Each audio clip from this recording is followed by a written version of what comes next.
যে নারী আজানের পর একটি দোয়া করবে ওই নারীর কপাল খুলে যাবে, আল্লাহ পাক রব্বুল আলামিন তার মনের আশাগুলো পূরণ করে নেবেন। মনে রাখবেন, আজানের সময়টা কিন্তু খুবই গুরুত্বপূর্ণ সময়। এই সময় কিন্তু আমরা অনেকেই দোয়া করি না, এই সময়টা হেলায় খেলায় নষ্ট করে দেই। আজান দেওয়ার সাথে সাথে আমরা আজানের জবাব দেওয়ার চেষ্টা করব, এবং আজান দেওয়ার সময় কিন্তু আল্লাহ পাক রব্বুল আলামিন বান্দার দোয়া কবুল করেন।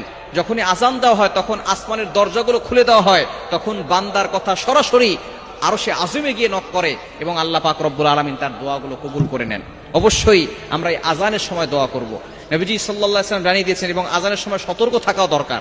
মা বোনদের এই আজানের সময় সতর্ক থাকতে হবে, কারণ এই সময় যখনই আজান দেওয়া হয় তখন শয়তান আজানের শব্দ যতদূর পর্যন্ত যায় ততদূর পর্যন্ত শয়তান পালাতে থাকে। হাদিসের ভিতরে আসে শয়তান পালাতে থাকে, এবং কুকুর এই শয়তানদেরকে দেখতে পারে, যার কারণে কুকুর ঘেউ ঘেউ করে আওয়াজ করে। দেখবেন আজানের সময় অনেক জোরে জোরে আওয়াজ করে কুকুর, কেন?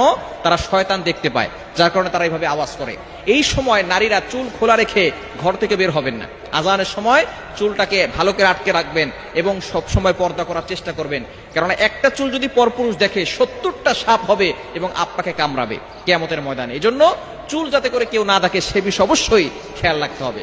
চুল যাতে করে কেউ না দেখে সে বিষয়ে খেয়াল করবেন, এবং আজানের সময় চুল খোলা রেখে বাসার ছাদে আপনার মেয়েকে পাঠাবেন না, বাসার ছাদে আপনার স্ত্রীকে পাঠাবেন না, ঘরের বারান্দায় যেতে দিবেন না, কারণ এই সময় যদি কোনো শয়তান সে নারীকে দেখে নারীর প্রতি বেশি আকৃষ্ট হয় এবং ছোট বাচ্চাদের প্রতি অ্যাট্রাকশন দিয়ে থাকে, আসর করে থাকে।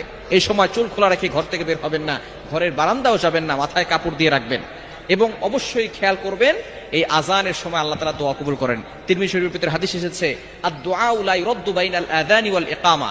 আজানের পরে যেহেতু আসমানের দরজাগুলো খুলে দেওয়া হয়, ইকামতের আগে, আজানের সময়, আজানের পর থেকে ইকামতের আগে মধ্যবর্তী সময় দোয়া করে আল্লাহ তাআলা সেই দোয়া ফিরিয়ে দেন না। এজন্য এই সময় দোয়া পড়বেন। একটা দোয়া আছে, নবীজি সাল্লাল্লাহু আলাইহি ওয়াসাল্লাম জানিয়ে দিয়েছেন, বুখারী শরীফের হাদিস, অন্যান্য হাদিসের কিতাবের ভিতরে এসেছে, আল্লাহুম্মা রাব্ব হাযিহিদ দাওয়াতিত তাম্মা ওয়াস সালাতিল কায়িমা আতি মুহাম্মাদানিল ওয়াসিলাতা ওয়াল ফাদিলা ওয়াদ-দারাজাতার রাফিআ ওয়া বা'আসহু মাকামান মাহমুদান আল্লাযী ওয়া'আদতা ইন্নাকা লা তুখলিফুল মিআদ।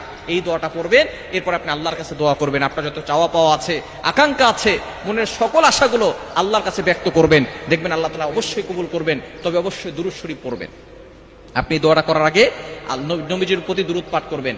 দুরূদের ভিতরে সবচেয়ে গুরুত্বপূর্ণ এবং ফজিলতপূর্ণ দুরূদ হচ্ছে দুরূদ ইব্রাহিম।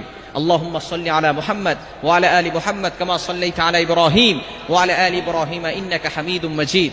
আল্লাহুম্মা বারিক আলা মুহাম্মাদ ওয়া আলা আলি মুহাম্মাদ কামা বারাকতা আলা ইব্রাহিম ওয়া আলা আলি ইব্রাহিম ইন্নাকা হামিদুম মাজিদ। কারণ দোয়া কবুলের আগে অবশ্যই দুরূদ শরীফ পড়লে সেই দোয়াটা তাড়াতাড়ি কবুল হয়ে যায়। এজন্য অবশ্যই আমরা আজানের সময় আল্লাহর কাছে দোয়া করব, সেই দোয়া কখনো ফিরানো হবে না। আল্লাহ তাআলা সকল আশাগুলো পূরণ করে দিবেন।